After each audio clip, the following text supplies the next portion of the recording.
So what we did was we did a prospective study. We looked at 565 patients between 2009 and 2012. Group 1 gave them vitamin D 50,000 weekly. Group 2, vitamin D 50,000 IUs daily. The problem is that most people are worried about vitamin D toxicity. I've seen 0 vitamin D toxicities in all the time I've been working with vitamin D at our hospital, but 98% of our patients are vitamin D deficient. Remember that vitamin D deficiency, a level less than 18, increase your risk of death by 30%.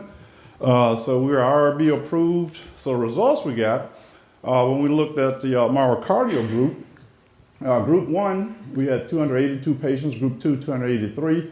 And you see the age is about the same. There's no difference in their albumin levels, CD4 levels. There's no statistical difference. We looked at calciums and we looked at a few more variables. There was no differences in them. The male population was about 70%, female population about a third, African Americans 2/3, Caucasians 1/3. There was no difference in pneumonia rate. And then we looked at the MI rate. Group 1, they got vitamin D 50,000 weekly. We had 22 heart attacks. Group 2, where they got 50,000 daily, we had only 11 heart attacks. So that was cut in half. There was no difference in the age between the two groups, no difference in albumin, or no difference in CD4 count, calcium, or any other variables.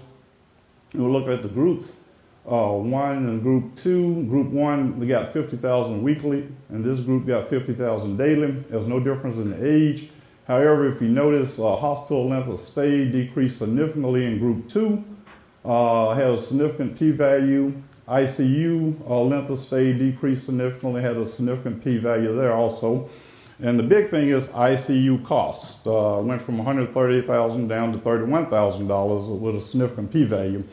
Actually, the last couple of years, we've gotten back money from Grady, our hospital, because we've cut our hospital costs. Grady, several years ago, was losing $50 million a year. Now we have a $50 million surplus, so they're actually giving money back for cutting hospital costs and improving patient care. And remember on my graph I showed you, once you get down to a vitamin D level around 12, 13, and we start seeing a lot of more deaths. So Group 1, they got 50,000 weekly, had a mean vitamin D level about 12, so they had more heart attacks. Group 2 is a little higher. Albumin, there's no difference, and CD4 count, there's no difference also. So we looked at Group 1 and Group 2. Like I said, Group 1 got 50,000 weekly, Group 2 got 50,000 daily, had 22 heart attacks in here, 7.8 p-value, 0.047, 3.9% incidence of myocardial, so we cut our myocardial infarctions down significantly.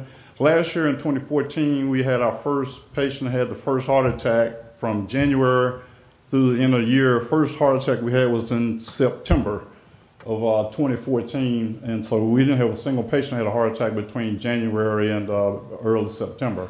You notice there's no difference in the ventilated patients. ICU length of stay decreased from 11.7 days down to 7.8.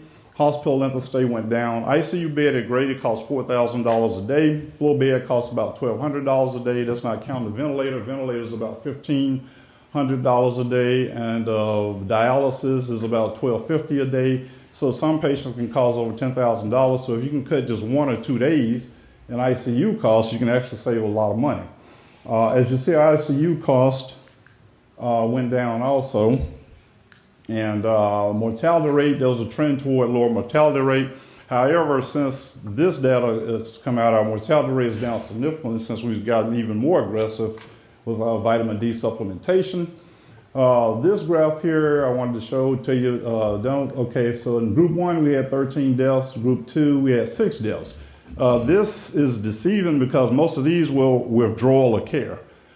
We have some patients, so we do honor patients' wishes. Some of them, I do not want to be on a ventilator, I do not want long-term care, so we honor patients' wishes. So those are most of our mortalities in our ICU or withdrawal care. We very seldom have any mortalities at all now. So conclusion, high-dose vitamin D does reduce MIs, ICU costs, and hospital length of stay. Vitamin D is a powerful anti-inflammatory agent. Remember, Dr. Willoughby, you were talking about how can you reduce inflammation. There's your answer there. Actually, you can actually see most of the patients. I have not done an official formal study, but we do look at C-reactive proteins. Patients that have MIs, their C-reactive protein levels are high as 17 and 18. And once we start supplementing them with vitamin D, that level goes down, and you see the CD4 count go up. And so it's a powerful anti-inflammatory. Also, another thing that vitamin D does, it increases heat shock protein. You might want to remember that. What heat shock protein does is that every protein in your body has a function.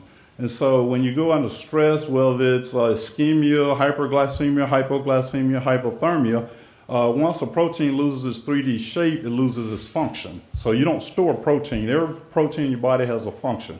So once you lose function, you lose that the cell loses its ability to react to do what it needs to do.